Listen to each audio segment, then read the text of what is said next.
సంస్కృతి బంద్ చేయండి. మీరు ఎన్నికల ముందు కూడా చేశారు ఇదే పని.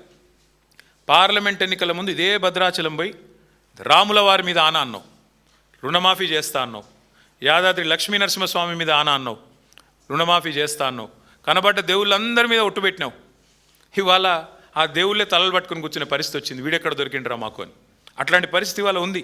అంటే ఇవాళ మేడిగడ్డతో రాముడు మునిగిపోతాడు అంటే ఆ రాముడు కూడా కోపం వస్తుంది. రేవంత్ రెడ్డి గారు దయచేసి ఒళ్ళు దగ్గర పెట్టుకొనుండు. శ్రీరాముడు గురించి మాట్లాడేటప్పుడు, దేవుడి గురించి మాట్లాడేటప్పుడు అబద్ధాలు చెప్తే మరి తప్పకుండా నీకే నష్టం జరుగుతుంది, గుర్తుపెట్టుకో అని చెప్పి కూడా నేను గుర్తు చేస్తూ ఉన్నాను. ఇంకొక మాట కూడా రేవంత్ రెడ్డి గారు నేను అడుగుతా ఉన్నాను. అసలు ప్రభుత్వంలో ఉన్నది మీరు, ప్రభుత్వాన్ని నడుపుతున్నది మీరు, ఇంజనీరింగ్ విభాగం మొత్తం ఉన్నది మీ ఆధీనంలో. ఒక్కసారి నా రివ్యూ చేసినావా? కన్నెపల్లిలో పంపులు చాలు చేస్తే ఏమవుతుంది వీళ్ళు అంటున్నారు కదా, నిజమా కాదా? ఆ రిటైర్డ్ ఇంజనీర్లు ఉత్తరం రాసిండ్రు కదా, వెంటనే స్టార్ట్ చేయవచ్చని ఒక్కసారి రివ్యూ చేసుకున్నావా? గ్రౌటింగ్ జరిగిందా లేదా అన్నారం సుందిలలో తెలుసా నీకు కనీసం? అసలు దేవాదుల ఏ బేసిన్లో ఉందో తెలియదు నీకు. నల్లమల ఎక్కడుంది, మన రాష్ట్రంలోనో పక్క రాష్ట్రంలో ఉందో తెలియదు. ఎంతసేపు సర్వే నెంబర్లు, రియల్ ఎస్టేట్లు, ఏది బ్లాక్ లిస్ట్లో పెట్టాలి, ఏది ఎట్లా డీల్ చేయాలి, ఎవరిని విలువాలి, ఎవరిని మెడకు తుపాకి పెట్టాలి, ఎట్లా బెదిరియాలి, ఎట్లా రోజు సాయంత్రం గల్ల పెట్టే లెక్క పెట్టుకోవాలి. నువ్వు నీ అన్నదమ్ములు ఇదే దందా, అదానికి మించి ఎట్లా దాటాలి. అందుకే నేను అంటున్నా, ఎంతసేపు అనుముల గురించే కాదు, అప్పుడప్పుడు అన్నారం గురించి కూడా పట్టించుకో.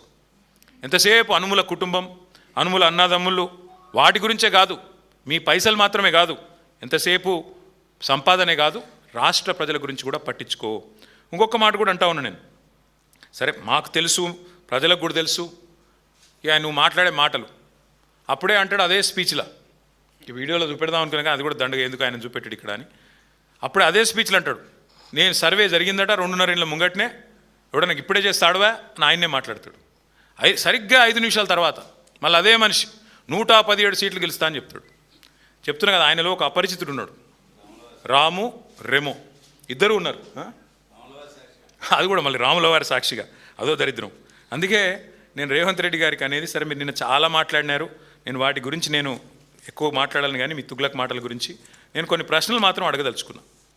బుర్ర తక్కువోడు, లుచ్చా రాజకీయం అని మాట్లాడారు కదా రేవంత్ రెడ్డి గారు. నేను అడుగుతా ఉన్నా, మీరు చెప్పండి, రాష్ట్ర రైతాంగం కూడా ఆలోచించాలని కోరుతా ఉన్నా. గోదావరిలో కళ్ళ ముందు 1,00,000 క్యూసెక్కుల నీళ్లు, రోజుకు 9 టీఎంసీల నీళ్లు వరదలాగా కిందికి పోతుంటే అక్కడ ఎత్తిపోయడానికి నీళ్లు లేవు అన్నోడు బుర్ర తక్కువడా, లేదా అయ్యా రైతుల కోసం ఈ పని చేయమన్నోడు బుర్ర తక్కువడా చెప్పాలి. కన్నెపల్లి దగ్గర 93.5 మీటర్ల కాడి నుంచే నీళ్ళు ఎత్తిపోసే అవకాశం ఉంటే రాజకీయ ద్వేషంతో కళ్ళు మూసుకున్న నువ్వు బుర్ర తక్కువడువా కాదా చెప్పాలి. అట్లాగే ఇవాళ లేటెస్ట్గా మేడిగడ్డ దగ్గర 97 పైచిల్కు మీటర్ల మీదకి వెళ్ళి నీళ్లు పోతుంటే కళ్ళుండి చూడలేని కబోదిలాగా ప్రవర్తిస్తున్న నువ్వు బుర్ర తక్కువడివా, లేక వాస్తవాలు చూపెట్టే ప్రయత్నం చేస్తున్న మేము తెలివిలేని వాళ్ళమా చెప్పాలి. మేడిగడ్డ నింపితే భద్రాద్రి రాముడే ఉండడు అంటున్నా నీకు బుర్ర ఉందా అని నేను అడుగుతా ఉన్నాను. అట్లాగే పోలవరం వల్ల మునిగే ప్రమాదం ఉన్న భద్రాచలాన్ని పట్టుకొని మేడిగడ్డకు ముడిపెట్టి 44 గ్రామాలు మునిగిపోతాయని చెప్పి మరి ఒక మూర్ఖుడిలాగా బుర్ర తక్కువలాగా మాట్లాడుతున్నా నీది తెలివి లేని తనమా లేక మాదా చెప్పాలి. అట్లాగే బీఆర్ఎస్ మాత్రమే కాదు, మేము రాజకీయ నాయకులం కావచ్చు, రిటైర్డ్ ఇంజనీర్లు చెప్తా ఉన్నారు కదా, కన్నెపల్లి పంప్ హౌస్ ఆన్ చేయొచ్చు ఇబ్బంది లేదని చెప్తే కూడా పెడచెవిన పెట్టినోని బుర్ర తక్కువడనాలా ఏమనాలి చెప్పాలి. ఆ పంప్ హౌస్ కన్నెపల్లిలో బ్రహ్మాండంగా ఉంది అని ఇంజనీర్లు చెప్తుంటే పాత ఫోటోలు చూపెట్టి వికృతమైన రాజకీయాలు చేస్తున్న నువ్వు బుర్ర తక్కువడివా, ఎదురుగా కనబడే నీళ్లు లిఫ్ట్ చేయకుండా రైతులను ఎండబెడుతున్నా మరి నేను ఏమనాలని చెప్పి నేను అడుగుతా ఉన్నా. 28 లక్షల క్యూసెక్లు, 28.5 లక్షల క్యూసెక్లు అంటే రోజుకి 247 టీఎంసీల నీళ్లు ఒక ఉప్పెనలాగొచ్చినా దాన్ని తట్టుకొని నిలబడ్డ మేడిగడ్డ, చెక్కు చెదరని మేడిగడ్డ 1,00,000 క్యూసెక్కులకే కూలిపోద్దంటే నేను బుర్ర తక్కువడనాలా ఏమనాలని నేను అడుగుతా ఉన్నా. మరి రైతాంగం మొత్తం కన్నెపల్లి నుంచి నీళ్ళు ఎత్తిపోయాలని కోరుతుంటే పట్టించుకోనోడిని బుర్ర తక్కువడనాలా, లుచ్చా అనాలా ఏమనాలి చెప్పాలని కోరుతా ఉన్నా. పాత గురువు గారికి గురుదక్షిణ ఇవ్వడానికి మరి నీళ్ళు కిందికి వదులుతున్నావా, దేనికి వదులుతున్నావా అని రైతులు ఏదైతే అడుగుతున్నారో దానికి సమాధానం చెప్పే దమ్ములేని దద్దమ్మని ఏమనాలని నేను అడుగుతా ఉన్నా. పట్టిసీమలో పంపులు, వాళ్ళకి అదే గోదావరి మీద కిందికి పట్టిసీమలో పంపులు జలాలను ఎత్తిపోస్తుంటే పక్కన ఆంధ్రప్రదేశ్లో రైతులు సంతోషంగా ఉంటే ఇక్కడ కన్నెపల్లి పంప్ హౌస్కు తాళం వేసిన వాడిని బుర్ర తక్కువడనాలా, దరిద్రుడనాలా ఏమనాలని నేను అడుగుతా ఉన్నా. అట్లాగే కాళేశ్వరం ఒకటే కాదు, కింద దేవాదుల పంపులు ఆన్ చేస్తలేడు. వరంగల్ రైతులందరూ వాళ్ళు బాధపడుతూ ఉన్నారు. వరంగల్లో ఇదే దేవాదుల సిస్టమ్ని అద్భుతంగా 10 ఏళ్ల పాటు నడిపి మరి పండగలాగా వ్యవసాయాన్ని చేసిన బీఆర్ఎస్ ప్రభుత్వం గుర్తు చేసుకుంటూ బాధపడుతున్న రైతులు ఎవరైతున్నారో వారి బాధ ఇవాళ వారిని అడుగుతా ఉన్నాం, వారి తరపున అడుగుతా ఉన్నాం.